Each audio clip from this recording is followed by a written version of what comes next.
There's no telling when life will return to some kind of normalcy, so many of our friends and neighbors are facing hard times. Unemployment claims are skyrocketing to record levels. 3 News Now investigative reporter Jeff Van Sant has this story. I don't think Hulu's really come out with anything new though, which is disappointing. There's not much you can do these days, living the lockdown life. You know, because once you're locked in your house for that amount of time, for anybody, you're gonna go nuts. Streaming services help pass the time. For Madison, it's been a rough month. She's a waitress and her industry is essentially shut down.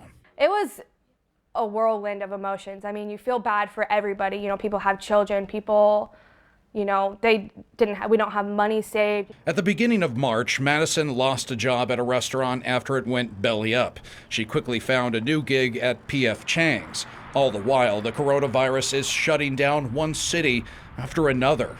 It's beginning to take a toll on Omaha. So my first day of training, I mean, it was normal night at P.F. Chang's, busy. You know, my trainer had made a lot of money. Everything was great. And then it was like, you know, a couple days later, I come back to finish my training and they're changing, rules on everything. Restaurants started social distancing, limiting customers. It was like literally overnight. You know, we have this set in place of these 50 people. The next day, completely done. We're just takeout only. She's now on the hunt for her next job.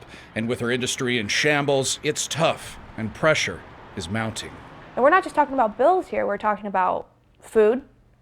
We're talking about even gas money. I'm lucky I don't have children. But what about people that do? It's scary for so many like Madison. The hospitality industry is devastated. Nebraska's unemployment claims in mid-March is nearly 15,700, a record. Put into perspective, it's like the entire town of Scotts Bluff losing their jobs. The last major spike went to about 4,000 in 2010. It'll move even higher in the weeks and months ahead. So the worst is, unfortunately, is yet to come for the economy. Dr. Ernie Goss is an economist at Creighton University. The level of uncertainty is unprecedented, even, I would say, even compared to the Great Depression. A $2 trillion stimulus package passed by the Senate now heads to the House. It provides short-term relief, pumping money into states and cities in dire need.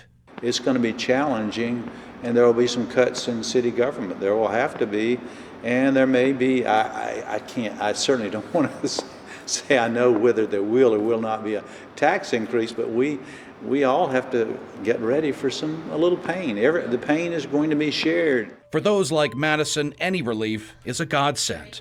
She's looking for work and remains upbeat. So at this point, I'm kind of just taking it a day at a time. Jeff Van Sant, 3 News Now.